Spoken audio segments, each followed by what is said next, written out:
They call it the MacBook Pro 16 M1 Pro and M1 Max. And in this video,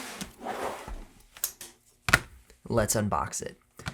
The long-awaited, much rumored MacBook Pro M1 Pro and M1 Max. We have both models here in the studio.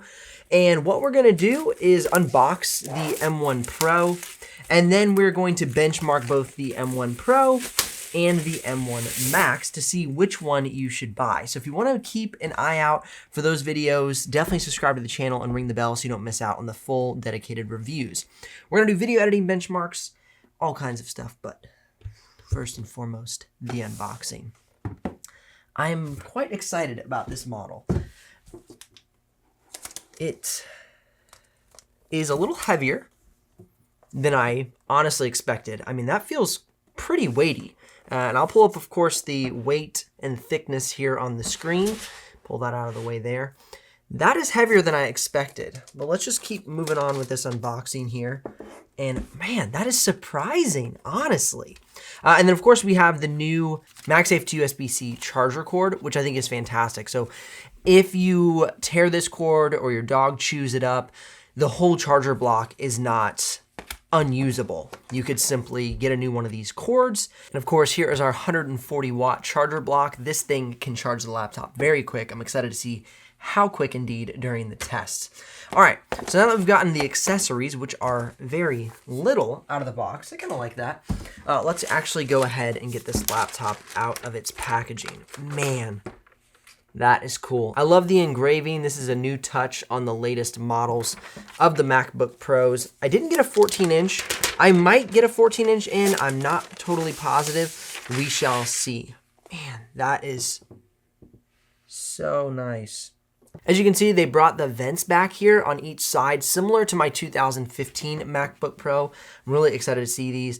But the funny thing is they actually aren't used that much because apparently the fans don't turn on for this model as much as the older models, which is a huge bonus. Now, one thing right off the bat that I want to point out is these feet. Okay, here is an issue I had with the older MacBook Pros. This one's kind of gunky and starting to pucker up. This one's almost completely gone. I hope these feet are improved. I like how they stick out and they're not so just kind of low profile. I think this is going to give us a much sturdier foot and hopefully these won't tear off. The foot actually has its own little ring that it sits within, and I'm really hoping that that creates more durable feet moving forward with these MacBook Pros, because the feet on this older 2015 model, which I had refurbished in 2020, are so cheap and they just fall right apart. I know that's a common problem with a lot of MacBook Pros. Very, very simple thing. But again, if we're talking that Mac is the best build quality, I want to make sure that we have everything with great build quality. There's more of a square edge along the top cover, and then you have the rounded edge leaning over down to the bottom cover. Really nice job. I like the form factor. It feels great in my hands. Now let's go ahead and check out the ports real quick. Of course, MagSafe is back, 2 USB Type-Cs, a headphone jack, and on the other side we have our HDMI, USB Type-C, and then we have our SD card slot.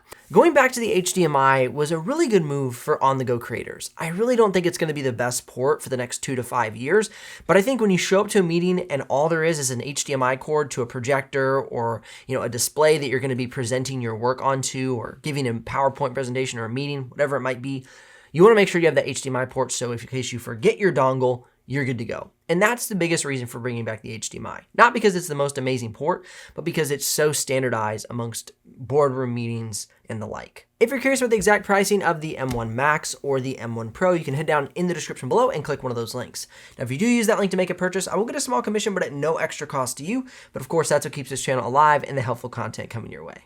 All right, let's go ahead and get this laptop opened up and do a quick open and close test. Done easily with one hand, and it turned on the first time I opened it. That's very interesting. It was just like, I'm here. All right, let's go ahead, test this out. Opens and closes smoothly with one hand. Let's go ahead and check out the screen flex. I can't even flex the screen. That's awesome. Apple's like, yeah, I know you people do screen flex tests, and yeah, we don't have any. The new hinge configuration is low profile. It looks great, and I believe it will be stronger. These big metal hinges here, rather than just the single plastic with probably a metal pin inside, it looks like this is going to be thicker and more durable. I've actually broken screen pin hinges before on the older models. I had a 2010, which I broke. I had a 2005, which I broke. And so I'm hoping that they're moving towards a more durable hinge configuration. That way these laptops will last even longer, which would be amazing.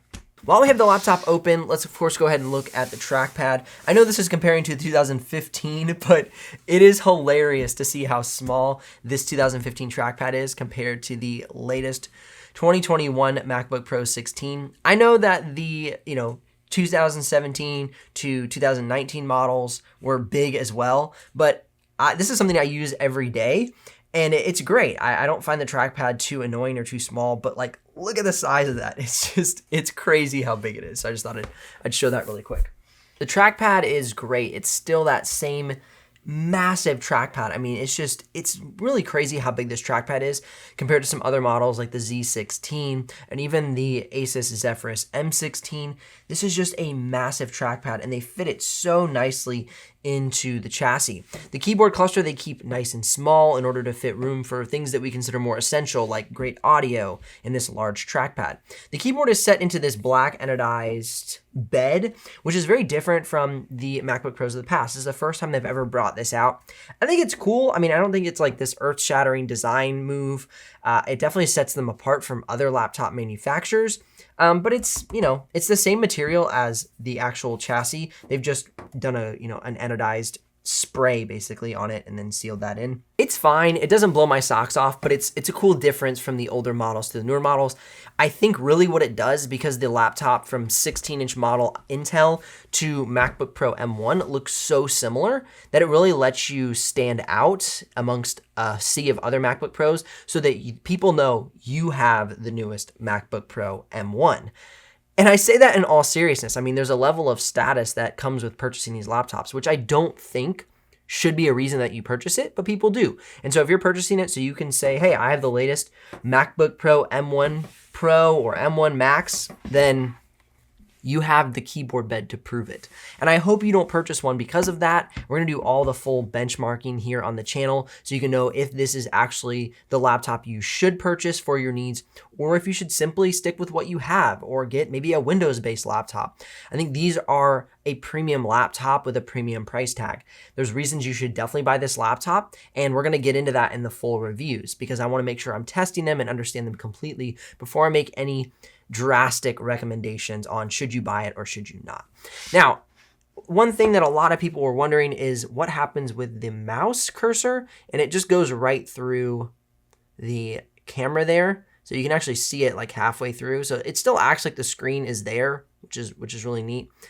So I was looking at the keyboard backlighting settings, and there's actually no way to turn off or turn down the keyboard backlighting manually. It looks like there's this adjust keyboard brightness in low light and then turn keyboard backlighting off after a certain amount of inactivity.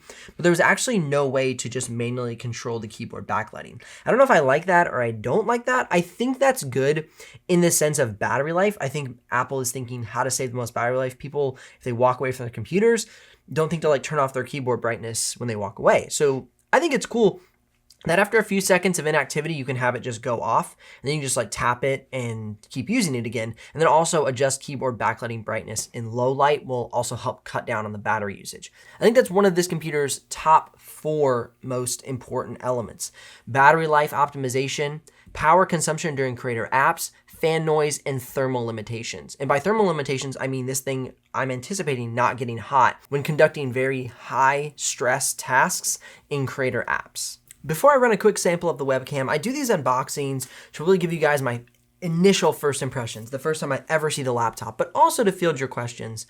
And so I want to do the best that I possibly can to answer your questions in my full dedicated reviews. So if you have questions, comment below, and here's a quick sample of the webcam.